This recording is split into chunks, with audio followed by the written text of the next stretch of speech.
Bonjour à tous, bienvenue dans ce nouveau numéro de la Fabrique des Sports. Alors aujourd'hui, on va parler voile.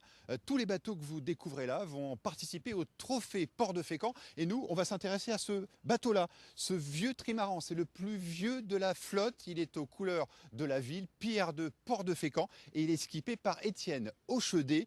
C'est un amateur, c'est un pur, un dur, un vrai. Et pour toutes ces raisons, eh bien, on va s'y intéresser. On va aller le déranger, je crois même qu'on va le réveiller.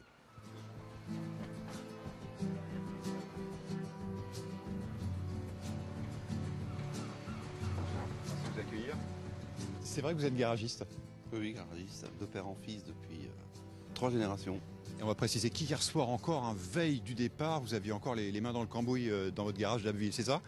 Ah ouais, on n'a pas le choix. De toute façon, on n'est qu'une petite entreprise, donc ma soeur au bureau, un jeune avec moi, et puis il faut travailler, quoi. Pas le choix. Expliquez-nous comment un garagiste devient skipper d'un trimaran. C'est une longue histoire. J'ai commencé la voile en 78 parce qu'il y avait au garage en fait un client qui faisait de la voile et nous a emmené un après-midi faire de la voile et après j'ai continué à naviguer avec lui pendant plus d'1 an. Après j'ai commencé à voir mes bateaux. Bon, la caméra, ce n'est pas son truc, mais peu importe finalement car le personnage mérite le détour. Vous vous demandez sans doute comment ce garagiste en est arrivé à skipper ce trimaran aux 3 routes du Rhum. Il peut remercier Françoise, c'est elle, c'est la femme de sa vie. En 2003, elle casse sa tirelire, 50 000 € pour lui offrir ce joli rafio. Vous avez carrément un coup de cœur pour ce bateau en 2003 ? Je crois que c'est bien trouvé, l'expression, c'est vraiment celle-là. C'était un coup de cœur et puis un coup de cœur pour construire quelque chose et une envie d'aller vite. En fonction de nos possibilités, c'est tombé sur celui-là. Alors il a une histoire incroyable, ce trimaran. Un trimaran qui a 30 ans aujourd'hui, donc 30 ans de navigation, avec des courses, des transats en solo, en double, en équipage, tour de l'Europe, transat en solitaire, le Rhum. Et puis surtout, c'est un bateau qui à un moment a été échoué à la Bervrac. Donc régulièrement, quand on fait les trophées, quand on fait les courses, on rencontre des équipiers, des skippers qui disent « Oh, mais j'ai été dedans !» Et puis ils nous racontent au fur et à mesure leurs histoires. Depuis 2011, ce petit joyau patrimonial navigue sous les couleurs du port de Fécamp. Avec la chambre de commerce, c'est donnant, son nom sur la coque contre une place dans le port.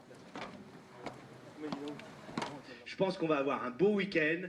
Tout le monde va en profiter. Merci à vous, skippers. Les cadors professionnels se sont habitués aux skippers, garagistes. Étienne, il fait partie du décor.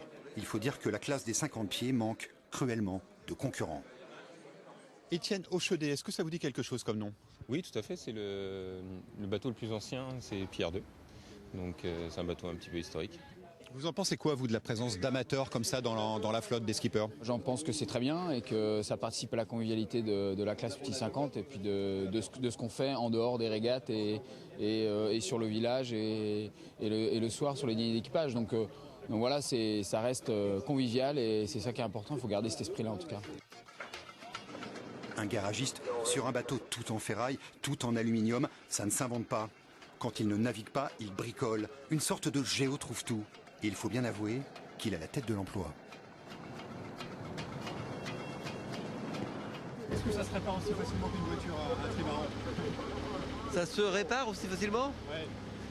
Je pense que c'est plus facile qu'une voiture. Il n'y a pas d'électronique, il n'y a rien à bord, c'est de la mécanique simple. Donc ça pose beaucoup moins de problèmes. Il paraît que vous avez construit un bateau par le passé, c'est ça? Oui, dans les années 85, en fait, j'ai construit un monocoque de presque 11 mètres. Donc 6 ans de boulot. Le bateau existe toujours, on l'a toujours. À bord, c'est comme dans un atelier. Il faut mettre les mains dans le cambouis. Dans le rôle des apprentis, Hugo du Havre et Lucas de Fécamp.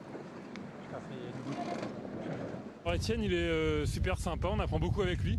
Par contre, quand ça va pas, il le fait bien savoir, donc faut vraiment être bien calé sur les postes, sinon tout roule. C'est un bon apprentissage ici, non? C'est top, parce que c'est vraiment c'est de l'ancienneté, c'est du pur. Et sur les tout nouveaux trimarans comme Actual ou Arkema, il y a ce qu'on appelle les moulins à café. Donc c'est des winches où on va beaucoup plus vite pour envoyer les voiles, etc. Ici, c'est des winches simples, c'est beaucoup plus dur et ça entraîne vraiment mieux. Françoise est une équipière de luxe, le parfait complément de son Étienne de Marie, le feu et la glace. Est-ce que c'est bien pour la paix des ménages comme ça de naviguer en couple?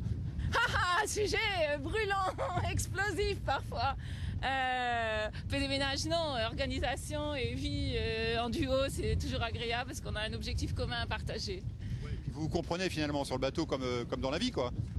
Ouais, c'est ça. On a toujours cet objectif, faire en sorte que tout fonctionne et qu'on soit au max de chez max.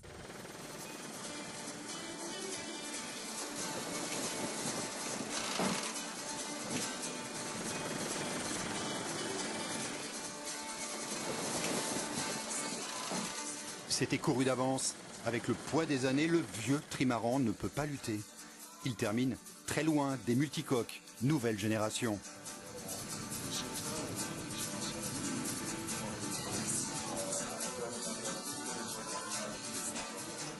Dernier de la classe, mais premier à rentrer au port.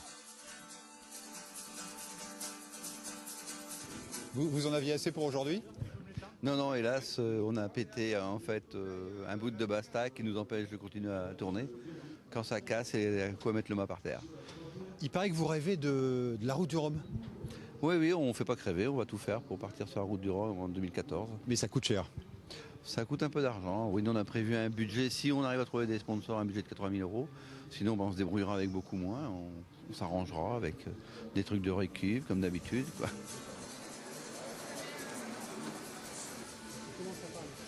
Allez, on va leur donner un coup de main parce que c'est vrai que le métier de skipper, c'est un petit peu fatigant, d'autant qu'il reste 2 jours de régate. On se retrouve la semaine prochaine pour un nouveau numéro de la Fabrique des Sports. Je compte sur vous. À lundi prochain. Bonsoir.